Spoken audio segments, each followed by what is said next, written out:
So ito nga guys yung aking na-receive na payout galing nga po dito sa bagong application na pag-uusapan po natin. At ang ikinaganda po dito sa application ay makakapag-payout nga po kayo dito direct nga po sa inyong mga Gcash account.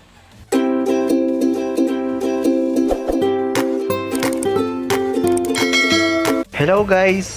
Bago natin simulan ang ating video ay inaanyahan ko po muna kayo na i-click tong like at pati na rin tong subscribe at huwag nyo pong kakalimutan ang notification bell para lagi kayong updated sa aking mga bagong videos. So guys, simulan na natin.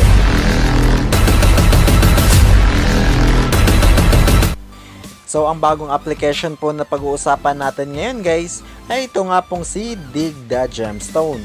At para makapag-download po kayo ng application na ito guys, ay ilalagay ko na nga lang po yung link nito sa may description or sa may comment section para nga po madirect na po kayo dito po sa kanilang app.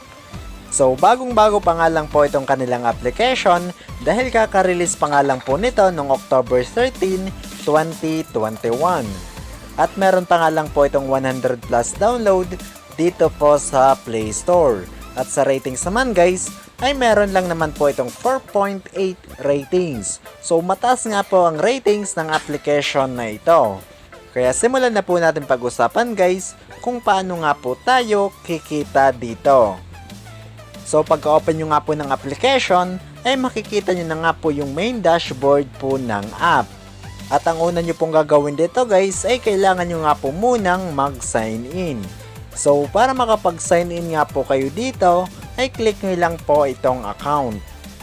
At ayan, then dito guys, meron po kayo ditong 2 option para nga po makapag-sign in. Yun po yung through Facebook and Google account.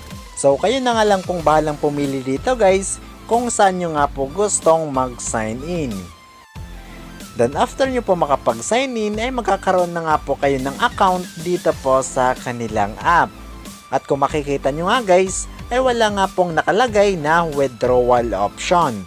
So para magkaroon nga po kayo ng withdrawal option dito guys, ay kailangan nyo nga po muna i-upgrade ang inyong account. At para ma-upgrade nyo po yung account nyo po dito at magkaroon po kayo ng withdrawal option, ay click nyo lang po itong upgrade. Ayan, then dito guys, ay meron po kayo ditong 3 ways para nga po ma-upgrade yung inyong account. Yun po yung bind account, lucky draw, and sold gemstone. So first, itong bind account. So naka-check na nga po ito guys dahil ito nga po yung nag-sign in po tayo dito po sa kanilang app. Then second, ito pong lucky draw. So para makapag-participate po kayo dito ay click nyo lang po itong go now. At ayan guys, so dito ay mag-i-spin nga lang po kayo 6 times para nga po ma-upgrade ang inyong account. So para makapag-spin nga po kayo dito ay click nyo nga lang po itong pin now. Then manonood lang po kayo ng mga short ads at makakapag-spin na nga po kayo dito. So mag-i-spin nga lang po kayo dito 6 times para nga po maging successful yung pag-upgrade ninyo ng inyong account at magkaroon po kayo ng withdrawal option. So yun nga lang guys yung gagawin ninyo dito po sa lucky draw para nga po ma-upgrade ang inyong account. Then after nyo po ma-participate yung mga task ay makikita nyo po dito yung 3 check. Then dito para nga po ma-upgrade ang inyong account ay click nyo lang po itong upgrade now. So ayan, after nyo nga po ma-upgrade yung account ay makikita nyo na po dito yung withdrawal option. So para kumita nga po kayo dito sa kanilang application ay kailangan nyo nga lang po mag-participate ng kanilang mga task at mag-ipon po ng coins. Dahil yung coins na yan guys, yun po yung i-convert ninyo into PayPal and Gcash money. Then meron po kayo ditong 3 tasks na pwede nyo nga pong i-participate para nga po maka-earn po kayo ng diamonds and coins. Yun po yung lucky draw, get it now, and melting diamonds. So una guys ay ito pong get it now. So every hour nga guys ay magkakaroon po kayo dito ng free diamonds and coins by clicking this gift. Then pangalawang task ay ito pong lucky draw. So ayan, Dito nga po sa Lucky Draw guys, ay mag-i-spin nga lang po kayo dito at pwede na nga po kayo maka-earn dito ng coins, diamonds, and props. Then the another way para nga po maka-earn po kayo dito ng diamonds and coins is by melting gemstone. So ito nga po yun guys. So ang gagawin nyo nga lang po dito ay kailangan nyo nga lang po mag-dig or by melting ice shield para nga po makuha ninyo itong gemstone. Dahil pag makuha nyo na po itong gemstone, ay meron nga po siyang equivalent value na diamonds and coins. At para po mapabilis yung pag-melt ng ice shield dito sa gemstone, ay pwede nga po kayo gumamit ng props.